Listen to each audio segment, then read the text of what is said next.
Vimos GeoGebra, en este caso la última versión, la 6, un caso ficticio, hipotético. Vamos a volcar los datos abriendo la hoja de cálculo y vamos a empezar por 1000, 20, 2000, 30, 3000, 40, 4000.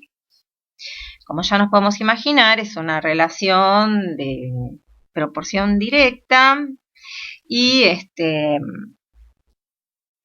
bueno, vamos a lograrlo ahora, a visualizarlo, justamente desplegando la opción de encontrar la ecuación de la recta de regresión y su gráfica. Para ello vamos a seleccionar la tabla de valores, es lo mismo si la seleccionamos con el encabezado de los XY o solamente la parte numérica. Desplegamos en el icono que tenemos superior a la hoja de cálculo, donde dice análisis de variables, y el dibujito nos muestra como si fuera ya en pequeño el icono de la recta de regresión con los puntos. Y automáticamente lo primero que va a hacer es marcarnos los puntos con el sistema de eje de coordenadas, o sea, el diagrama de dispersión, que acá también lo dice en el encabezado, diagrama de dispersión. Luego vamos abajo y ponemos dentro de los modelos, seleccionamos, en este caso no había ninguno, por defecto ninguno, seleccionamos el lineal y ocurre lo que esperábamos, la recta pasa por todos los puntos. Estamos, en este caso, es una relación funcional, es una situación poco realista en el contexto de la estadística, pero bueno, y acá tenemos lo que vamos a recordar, que es una correlación perfecta. Bueno, tenemos en una flechita acá a la izquierda, hacemos clic y se despliegan más opciones donde tenemos distintos comandos. El primero, con el icono de sumatoria, es el que al hacer clic es el que nos va a permitir que nos devuelva toda esta tabla de medidas estadísticas. A su vez, nosotros acá también ya teníamos la ecuación y tenemos la parte que dice cálculo simbólico, donde está ahí como el cursor esperando. Si nos posicionamos ahí, por ejemplo, lo reemplazamos por 50, en este caso nos da 5000, que sería el siguiente valor esperado. Ese era el icono que habíamos seleccionado. A su vez, si seleccionamos el icono que tiene las dos flechas invertidas con X e Y, lo que hace es justamente intercambiar la variable con la variable Y, y vemos que funcionó el intercambio porque justamente la escala que teníamos para el eje X ahora la tenemos en vertical, que va de 10 en 10, y la escala que teníamos para el eje Y ahora la tenemos en horizontal, que va de 1000 en 1000. Y a su vez la ecuación, como ya estaba la opción lineal, volvió a encontrar la ecuación lineal, pero nos quedó con otra pendiente y otra ordenada al origen. Bueno, vamos a entrar en más detalles con ese cuadrito de medidas estadísticas y ver de dónde sale cada cosa, verificándolas. Primero vamos a verificar las dos primeras, media de X y media de Y. Para ello, en la primera ya podemos hacerlo, o podemos hacerlo manualmente o directamente podemos acá seleccionar la primera columna, los datos de la variable X, y luego desplegamos el icono de sumatoria, tenemos suma y media. Podemos elegir media y automáticamente lo va a escribir acá abajo y nos va a dar el valor de 25, que es el valor que teníamos ahí. 25 sería la media o promedio de los valores o de los datos de la variable X, correspondientes a la variable X en la muestra. Haciendo lo mismo con la variable Y, obtenemos 2500. Bueno, lo podemos pensarlo en forma manualmente también, que lo que tendríamos que hacer es aplicar la fórmula, ¿no? Para promediar tenemos que hacer la suma de los valores dividido el total de datos. En este caso, 10 más 20 más 30 más 40 dividido 4.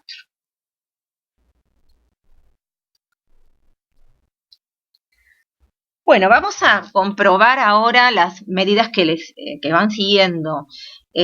Pensando primero en estas medidas de a una variable por vez. Vamos a empezar por la varianza y la desviación estándar. En este caso lo vamos a hacer con la variable X. Nosotros acá en la tabla nos aparece SX, recordemos que es la simbología de desviación estándar, y N por var X, o sea, no es la varianza, sino que es la varianza multiplicada por N.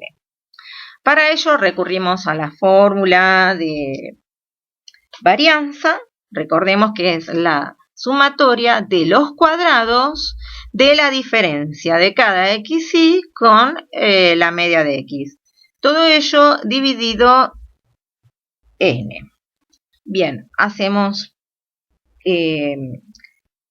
cada xy sería 10 menos 25 al cuadrado, 20 menos 25 al cuadrado, 30 menos 25 al cuadrado y 40 menos 25 al cuadrado, y luego todos esos valores los sumamos y nos da 500. O sea, lo hemos sumado, no los hemos promediado, porque todavía no lo dividimos por n. Si lo dividimos por n, obtenemos la varianza.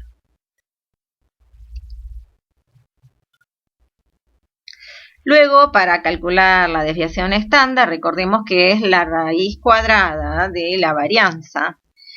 Si estábamos trabajando con n-1, que es en el caso de la muestral, nos quedaría la raíz cuadrada de 500 dividido n-1 y nos da ese valor que nos había ofrecido la tabla, 12.9099, aproximadamente 12.9.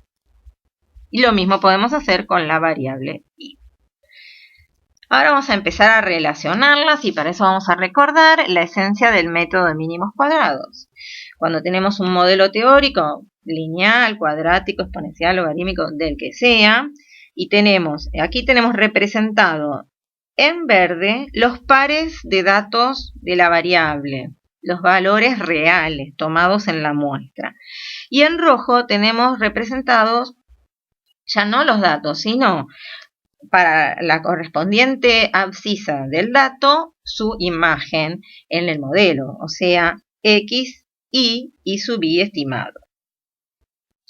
Y marcamos en vertical, con líneas cortadas, lo que sería la diferencia de cada uno correspondiente en relación a la gráfica y a la ecuación.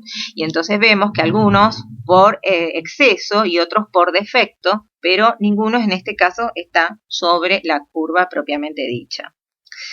O sea, la expresión que tenemos que minimizar para la esencia de este método es la sumatoria de los cuadrados de los residuos.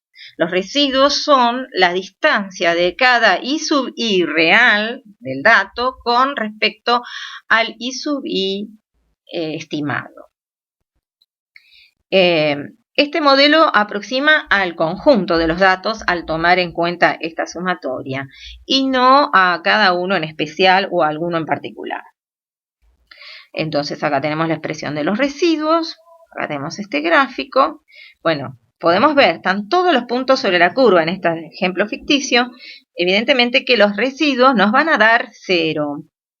Y para ello, haciendo los cálculos, justamente, si hacemos cada i sub i menos i estimado al cuadrado, nos va a dar, luego al sumarlo 0. ¿Cómo hacemos el i sub i estimado? Bueno, reemplazamos 10 en la ecuación, nos da 1000. 20 en la ecuación nos da 2000. 30 en la ecuación nos da 3000 y así. Y luego 1000 menos 1000, 0 al cuadrado. 2000 menos 2000, 0 al cuadrado. Es un cálculo que se hace mentalmente. Bueno, comprobando con la tabla de datos, comprobando en la tabla de datos también nos daba el 0.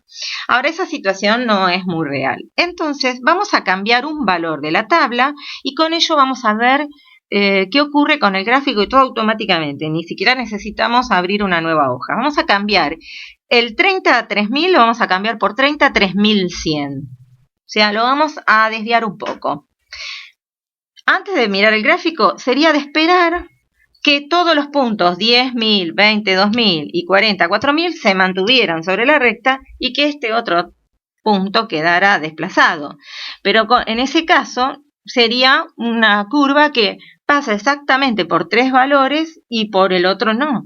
Y esa no es la esencia del método mínimo cuadrado. Cuando vemos el gráfico, vemos que quedan aproximadamente, pero ninguno queda justo sobre la curva. O sea, se fueron corriendo todos. Y la ecuación quedó con otra pendiente.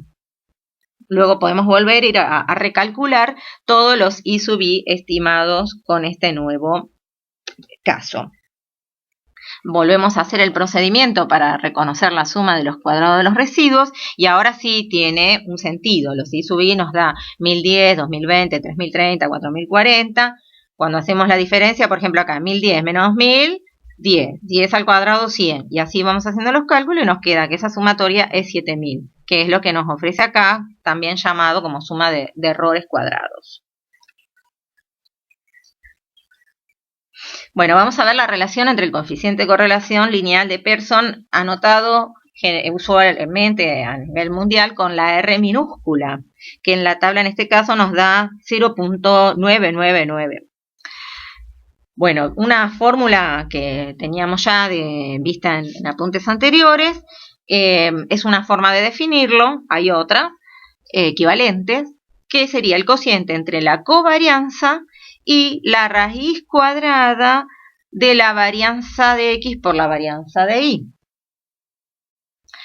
Bueno, reemplazando los valores, nosotros acá no tenemos calculada la covarianza, sino n por la covarianza, que da 50.500. Entonces, ¿qué pasa? Si a esta expresión la multiplicamos y la dividimos por n, obtenemos seguimos teniendo una igualdad. Entonces multiplicamos numerador y denominador por n.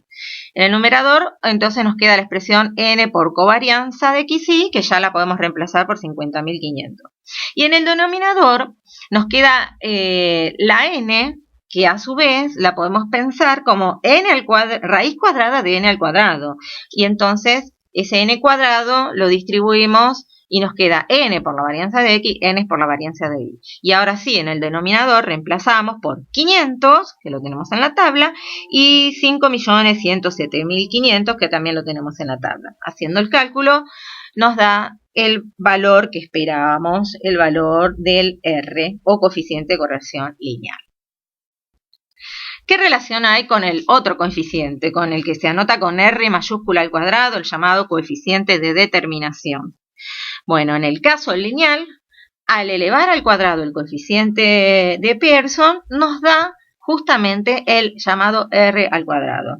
Pero vamos a ver que esto de la notación de mayúscula a minúscula no es tan caprichoso. Es para distinguirlos realmente, porque esto no ocurre siempre. Nos vamos a preguntar entonces si esa relación, esa igualdad, se sigue cumpliendo en otros modelos.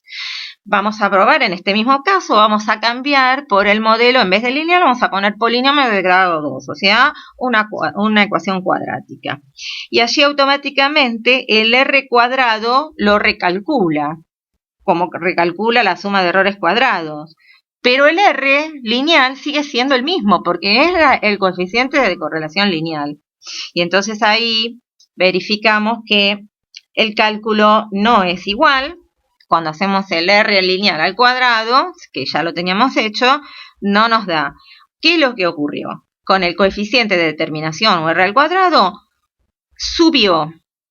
O sea que hay más correlación con el modelo cuadrático. Y la suma de errores al cuadrado disminuyó. Justamente los errores, los residuos, disminuyeron.